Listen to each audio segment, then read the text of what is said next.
দর্শক, কোরবানি পশুর হাটের আরো খবর জানাতে মানিকগঞ্জ থেকে যুক্ত হচ্ছেন প্রতিনিধি আল আমিন মাহমুদ।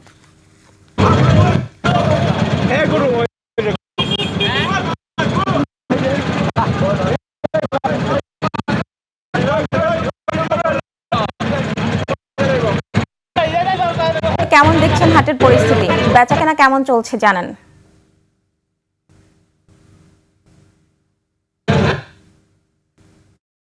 এই মুহূর্তে রয়েছি পশুর হাটে, মানিকগঞ্জের অন্যতম হাট ভাটবার আড়তের যে হাটটি রয়েছে।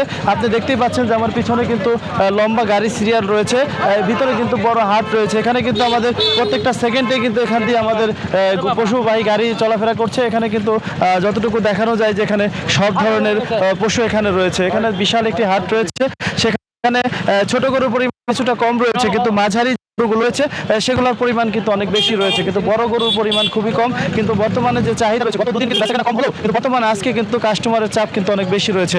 এবং সেই সাথে কিন্তু সাধারণ যারা ক্রেতা রয়েছেন, যারা কুরবানি দিবেন, তারা কিন্তু সন্তুষ্ট যে তারা তাদের নিজস্ব চাহিদা অনুযায়ী দামে তারা এখান থেকে পশু কিনতে পারবে, এমনই প্রত্যাশা। এবং কি হাসিলের যে বিষয়টি রয়েছে, প্রতি গরু প্রতি 1500 টাকা, এবং সেই সাথে রয়েছে আপনার খাসির জন্য 500 টাকা। এখানে যাতায়াত ব্যবস্থাটা খুবই ভালো রয়েছে। ঢাকা রিচা মহাসড়কের পাশেই ভাটবাওয়ার যে হাটটি রয়েছে, সেখানে কিন্তু মানুষের ব্যাপক সমাগম রয়েছে। এবং সেই সাথে কিন্তু আরও একটু জানিয়ে রাখতে চাই যে এবার কিন্তু গত দুদিনে বেচাকেনা কিছুটা কম থাকলেও তো শেষ দিনে কিন্তু বেচাকেনার চাপটা অনেক ভালো বেড়েছে।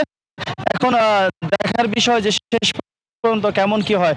খামারিদের সাথে কথা বলেছি, তারা আমাদেরকে জানাচ্ছে যে হয়তো বা পশু কম হয়, কিন্তু আজকের তাদের কিন্তু প্রত্যাশাটা অনেকটা পরিবর্তন হয়েছে। তারা ধারণা করছে এবার তারা সব পশুগুলো বিক্রি করতে পারবে। আমাদের খামারের সাথে কথা বলছি, তারা অনেক বড় মাপের গরু এখানে লালন পালন করেছে, কিন্তু তারা খুব হতাশায় রয়েছে যে আসলে বড় গরুগুলোকে তারা বিক্রি করতে পারবে কিনা, তারা একটু শঙ্কায় রয়েছে। কিন্তু ছোট এবং মাঝারি যে গরুগুলো 1,20,000 থেকে 1,80,000 যে গরুগুলো আছে, সেগুলো কিন্তু ব্যাপক চাহিদা এই মানিকগঞ্জে রয়েছে। তবে সর্বশেষ যে অবস্থাটা রয়েছে, এখানে যে পরিমাণ মানুষের জরাকীর্ণ রয়েছে, শেষ পর্যন্ত আমার যতটুকু মনে হচ্ছে যে এখানে সর্বোচ্চ পশু এবার বিক্রি হবে।